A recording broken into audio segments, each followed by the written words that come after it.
Ang ikatlong kabanata ng Ebanghelyo ni San Juan. May isang lalaki nga sa mga Fariseo na nagngangalang Nicodemo, isang pinuno ng mga Hudyo. Ito rin ay naparoon sa kanya ng gabi at sa kanya'y nagsabi, "Rabi, nalalaman naming ikaw ay isang guro na nagbuhat sa Diyos, sapagkat walang makagagawa ng mga tanda na iyong ginagawa, maliban na kung sumasa kanya ang Diyos." Sumagot si Jesus at sa kanya'y sinabi, "Katotohanan, katotohanang sinasabi ko sa iyo, maliban na ang tao'y ipanganak na muli, ay hindi siya makakakita ng kaharian ng Diyos." Sinabi sa kanya ni Nicodemo, "Paanong maipanganganak ang tao kung siya'y matanda na? Makapapasok baga siyang bilang ikalawa sa tiyan ng kanyang ina at ipanganak?" Sumagot si Jesus, "Katotohanan, katotohanang sinasabi ko sa iyo, maliban na ang tao'y ipanganak ng tubig at ng Espiritu, ay hindi siya makapapasok sa kaharian ng Diyos.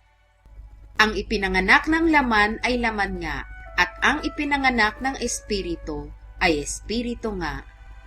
Huwag kang magtaka sa aking sinabi sa iyo, kinakailangan ngang kayo'y ipanganak na muli. Umiihip ang hangin kung saan niya ibig, at naririnig mo ang kanyang ugong, ngunit hindi mo nalalaman kung saan nanggagaling at kung saan naparoroon. Gayon ang bawat ipinanganak ng Espiritu." Sumagot si Nicodemo at sa kanya'y sinabi, "Paanong pangyayari ng mga bagay na ito?" Sumagot si Jesus at sa kanya'y sinabi, "Ikaw ang guro sa Israel, at hindi mo nauunawa ang mga bagay na ito?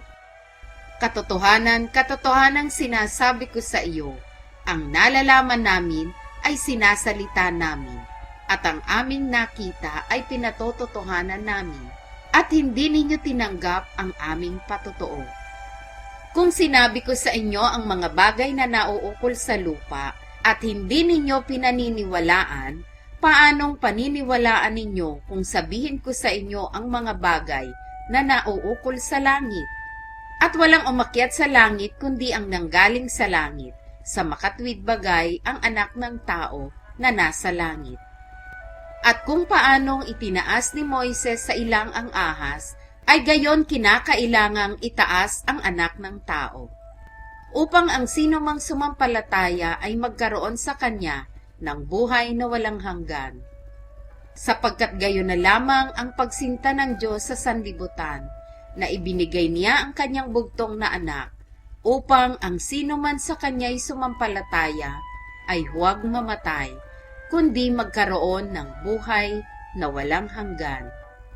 Sapagkat hindi sinugo ng Diyos ang anak sa sanlibutan upang hatulan ang sanlibutan, kundi upang ang sanlibutan ay maligtas sa pamamagitan niya. Ang sumasampalataya sa kanya ay hindi hinahatulan.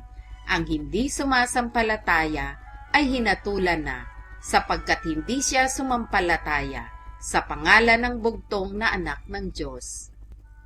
At ito ang kahatulan, na naparito ang ilaw sa sanlibutan, at inibig pa ng mga tao ang kadiliman kaysa ilaw, sapagkat masasama ang kanilang mga gawa.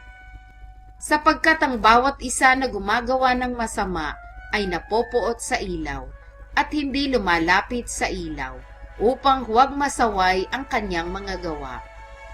Datapwat ang gumagawa ng katotohanan ay lumalapit sa ilaw, upang mahayag na ang kanyang mga gawa ay ginawa sa Diyos.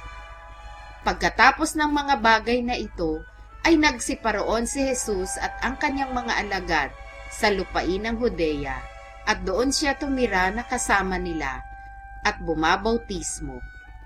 At bumabautismo rin naman si Juan sa Enon na malapit sa Salim, sapagkat do'y maraming tubig, at sila'y nagsiparoon at nangabautismohan, sapagkat hindi pa ipinapasok sa bilangguan si Juan. Nagkaroon nga ng isang pakikipagtalo ang mga alagad ni Juan sa isang Hudyo tungkol sa paglilinis. At sila'y nagparoon kay Juan at sa kanya'y sinabi, "Rabi, yaong kasama mo sa dako paroon ng Hordan, na binigyan mong patotoo, narito, Siya'y bumabautismo at ang lahat ng mga tao'y nagsisiparoon sa kanya. Sumagot si Juan at sinabi, hindi makatatanggap ng anuman ang isang tao, malibang ito'y ipinagkaloob sa kanya mula sa langit. Kayo man ay magsisisaksi sa akin na aking sinabi, hindi ako ang Kristo, kundi na ako'y sinugo sa unahan niya. Ang nagtatangkilik sa kasintahang babae ay ang kasintahang lalaki. Datapwat ang kaibigan ng kasintahang lalaki na nakatayo at nakikinig sa kanya ay nagagalak na lubos dahil sa tinig ng kasintahang lalaki. Itong ang aking kaligayahan ay naganap. Siya'y kinakailangang dumakila, ngunit ako'y kinakailangang bumaba.